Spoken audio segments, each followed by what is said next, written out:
لیریوانا پایتەختە ئەرمانستانê وەرکشۆپێک li jêr sernavê ciwan di desthilatê de derbarê Sûriyê de birêve diçe. Workshop beşdarbûna hejmarek lêkoler, çalak û medyakar ji hêla navenda Ewropî ji bo lêkolînên Kurdî bi hevkarî li gel zanîngeha Yerîvanê hatiye sazkirin. Di yekem roja workshopê de lêkoler û beşdar li ser ezmûna nenavendiyê li Ermenistanê û rola genc û jinan di biryara xwecehî de rawestiyan. Natalî Badaniya pispora lêkolînên şer û derûn nase.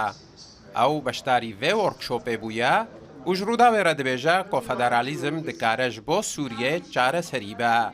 بالنسبة لي أظن خاصة إنه بالحكومة هلا جبو من از باورم کو بهبونا حکومتانها پرترس هيا بتایبتی لسر ارمنان و گروپن دنین خريستيانان پرانيا وان جي ولاد دركتنا وين ماين جي شيانن وان تننا و نجي رخستنن كو آليكاريا وان دكن مانا لو ما از هزدكم كو بيروكايا فدراليزمي دكاره آليكار به وەکو نمونە ئەم لەڤێر لە ئەرمەنستانê تەماشە دکن کابێ چ دبە و چاوە حتا کەمینەژی دکارن پەشداری سیاسەتە ئەرمەنستانê ببن.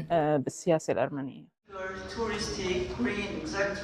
لێکۆلەرە ئەڵمان و سەرۆکە ناوەندە ئەوروپیش بۆ لێکۆلینên کوردی دکتۆرە ئێڤا ساڤلسبێرگ ji 10 salan ve mijûlî lêkolîn û workşopan derbarê rewşa Sûriyê de ye.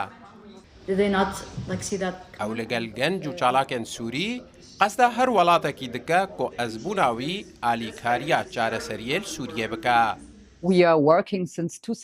ام جه سالا 2016 و لگل اپوزیسیونا سوریه لسر نناوندیبون و فدرالیزم کار دکن. یک جه آلین گرنگن بابت جی حکمرانی خوجهیه. جبرویه که ام لگل کومک جه جوان سوریه ینده دیاسپور اوروپای دجین هاتن ارمنستانه. جبرکو ارمنستان ده 19 سالین بوریدا دناوا پیواجوه که گلک بالکش آ نناوندیبونه یا خوجهی را در باز. بتایبت در فتح نوین بجداریش بو جنو جوانان وکرنه.